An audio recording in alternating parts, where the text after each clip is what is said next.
দৰঙৰ ঐতিহাসিক শ্ৰী শ্ৰী বাসুদেৱ দেৱালত দুদিনীয়া বৰ্ণাঢ্য কাৰ্যসূচীৰে 6 আৰু 7 মে'ত গোন্ধ চৌপৰী সভা আৰু মহাবিষ্ণু যজ্ঞ অনুষ্ঠিত হয়। ইতিহাসিক গড়কাৰ ৰজা আৰিমত্ৰৰ দিনত খন্দোৱা সমলেশ্বৰী পুখুৰীৰ দক্ষিণ পশ্চিম কোণত অৱস্থিত শ্ৰী শ্ৰী বাসুদেৱ দেৱালখনি এক উল্লেখযোগ্য পবিত্ৰ ধৰ্মীয় অনুষ্ঠান। বিগত বৰ্ষৰ দৰে এইবেলিও দুদিনীয়া কাৰ্যসূচীৰে দেৱালৰ গোন্ধ চৌপৰী সভা, মহাবিষ্ণু যজ্ঞৰ ভাগত শোভাযাত্ৰাৰে ঐতিহাসিক বুঢ়ীনগৰ পুখুৰীত পৰম্পৰাগতভাৱে পানী তোলা বৰ্ণাঢ্য উৎসৱ আয়োজন কৰিছে আয়োজক সমিতিয়ে।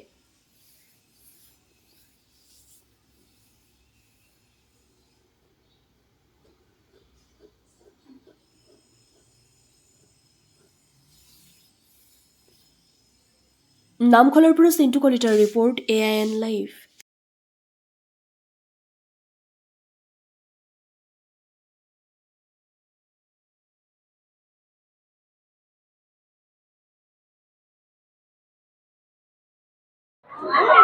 ৰজা আৰিমত্ৰৰ দিনত সমলেশ্বৰী পুখুৰীৰ দক্ষিণ পশ্চিম ঐতিহাসিক শ্ৰী শ্ৰী বাসুদেৱ দেৱালয়।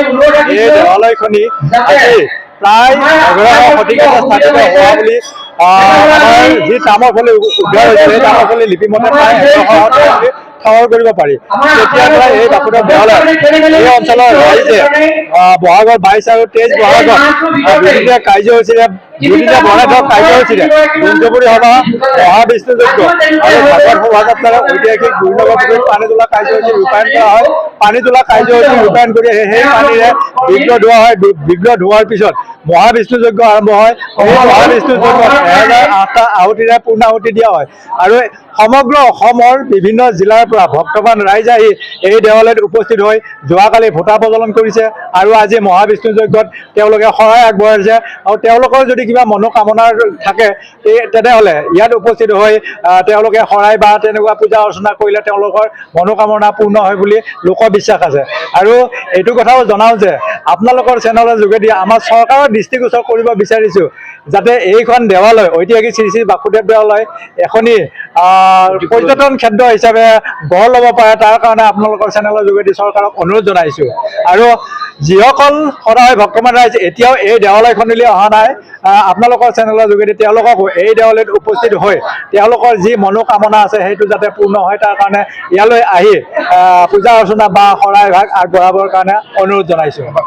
দেৱালয় বিশেষত্ব বুলিলে ইয়াত মানে পূৰ্বে আমাৰ যিসকল আজু ককাহঁত আছে তেওঁলোকে কোৱা মতে ইয়াত এটি বাঁহৰ তলত মানে কলি গাই আছিল, কলি গাই বিৰিণাৰ তলত মানে কি কলি গাইজনীৰ পৰা গাখীৰ পৰি আছিল। সেই গাখীৰেৰে আমাৰ বিগ্ৰহ ধোৱা হৈছিল আৰু সেই লোকবিশ্বাস অনুসৰি এতিয়াতো যিহেতু কলি গাই নাই, আমাৰ ৰাইজৰ যি লোকবিশ্বাস আছে সেইটো সত্য। আৰু সেই অনুযায়ী এতিয়া আমি বুঢ়ীনগৰ পুখুৰীত পানী তুলি আনি এই কাৰ্যসূচী ৰূপায়ণ কৰি আহিছোঁ। প্ৰায় 7,000 পৰা 8,000 তেনেকুৱা ভক্তৰ সমাগম হয়। যোৱাকালি 700 পৰা 800 ভোটা প্ৰজ্বলন হৈছে।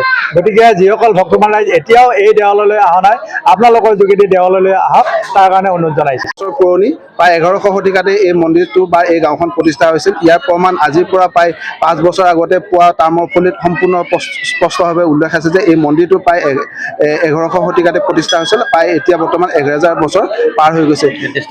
কিন্তু এই দৰং জিলাৰ সমলা জাকুৱা গাঁৱত অৱস্থিত এই মন্দিৰটো কিন্তু ভাৰতবৰ্ষ তথা অসমৰ আন মন্দিৰৰ দৰে এটা অতি পুৰণি মন্দিৰ। কিন্তু বৰ্তমানেও এই মন্দিৰটো অসমৰ আন মন্দিৰৰ দৰে যেনেকুৱাকৈ এটা পৰ্যটনস্থলীলৈ ৰূপান্তৰিত হৈছে বা ডেভেলপ হৈছে, সেইটো এতিয়ালৈকে সেইখিনি ডেভেলপ হোৱা নাই। আৰু আপোনালোকৰ চেনেলৰ জৰিয়তে অসমৰ মাননীয় মুখ্যমন্ত্ৰী বা পৰ্যটন বিভাগক অনুৰোধ জনাইছোঁ যে এই মন্দিৰটো অসমৰ আন মঠ মন্দিৰৰ দৰে যিহেতু এটা প্ৰাচীন মন্দিৰ, এই মন্দিৰটো এটা পৰ্যটনস্থলী হিচাপে ৰূপ দিবৰ কাৰণে তেওঁলোকক অনুৰোধ জনাইছোঁ। আৰু যিটো আমাৰ 1000 বছৰ পৰম্পৰা চলি আহিছে ঘাট প্ৰতিঘাটৰ মাজত এই মন্দিৰটো আজি এই ৰূপ পাইছে আহি, আৰু কাহানিৰ যিটো পৰম্পৰা মতে চলি আহিছে আৰু আজিও আমাৰ যুৱ প্ৰজন্মই এই মন্দিৰটোক এটা নতুন গতি দিবৰ কাৰণে চেষ্টা কৰিছোঁ। নতুনকৈ আমি নতুন অনুষ্ঠানবোৰ অনুষ্ঠিত কৰি এই মন্দিৰটোক আমি এটা নতুন ৰূপ দিবৰ কাৰণে চেষ্টা কৰিছোঁ। আৰু আমাৰ যিটো বহাগৰ 22 আৰু 23 তাৰিখে যিটো দুদিনীয়া কাৰ্যসূচী আমাৰ এই অনুষ্ঠানটো অনুষ্ঠিত হয়, শ্ৰী শ্ৰী বাসুদেৱ দেৱালয়ৰ ঐতিহাসিক বুঢ়ীনগৰ পুখুৰীৰ পৰা পানী তুলি আমাৰ স্বয়ং যিটো বাসুদেৱ অৰ্থাৎ বিষ্ণুৰ যিটো মূৰ্তি আছে, এই মূৰ্তিক আমি স্নান কৰোৱা হয়।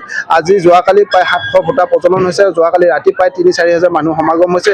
আজি প্ৰায় 7-8 হাজাৰ মানুহ সমাগম হ'ব বুলি আমি বিশ্বাস কৰিছোঁ। আৰু যিসকল মানুহ এতিয়ালৈকে এই মন্দিৰটোলৈ অহা নাই তেওঁলোকক আমি আহিবৰ কাৰণে অনুৰোধ জনাওঁ। আৰু এই মন্দিৰটোৰ এটা মাহাত্ম্য হ'ল ইয়াক ভগৱান বিষ্ণুৰ পূজা অৰ্চনা কৰা হয়। আৰু এই মানুহে যিকোনো বিপদৰ সময়ত যদি ভগৱান বিষ্ণুক অৰ্থাৎ বাসুদেৱ যদি পূজা অৰ্চনা কৰে বা চাকি বন্তি ধূপ নৈবেদ্য আগবঢ়োৱা হয় ভক্তৰ মনোবাঞ্ছা পূৰণ কৰা হয়। সেইবাবে এই লোকবিশ্বাস আৰু ভগৱান বিষ্ণুৰ এটা যিটো মাহাত্ম্য আছে সেই মাহাত্ম্যৰ কাৰণেই হাজাৰ হাজাৰ ভক্তৰ ইয়াতে সমাগম হয়। কিন্তু ইয়াতে চাব লগা কোনো পৰ্যটনথলী নহয় বা কোনো আন্তঃগাঁথনি উন্নয়ন নহয়, তথাপিও ভগৱান বিষ্ণুৰ যিটো আধ্যাত্মিক শক্তি আছে মানুহৰ জন্মবিশ্বাস আছে এই কাৰণেই আজি এই অনুষ্ঠানটিত হাজাৰ হাজাৰ মানুহ সমাগম হয়। ইয়াৰ যোগেদি মই আজি আৰু যোৱাকালি যিখিনি ভক্তবান ৰাইজ আমাৰ ইয়াত মন্দিৰত উপস্থিত হৈছিল সেই আটাইলৈ মই কমিটিৰ তৰফৰ পৰা আন্তৰিক শুভেচ্ছা তথা ওলগনি জনাইছোঁ। আৰু ভৱিষ্যতেও আমাৰ এই শ্ৰী শ্ৰী বাসুদেৱ দেৱালয়ত তেওঁলোকৰ মনৰ কামনা পূৰণ কৰিবৰ কাৰণে আমি পৰিচালনা সমিতিৰ ফালৰ পৰা আহ্বান জনাইছোঁ।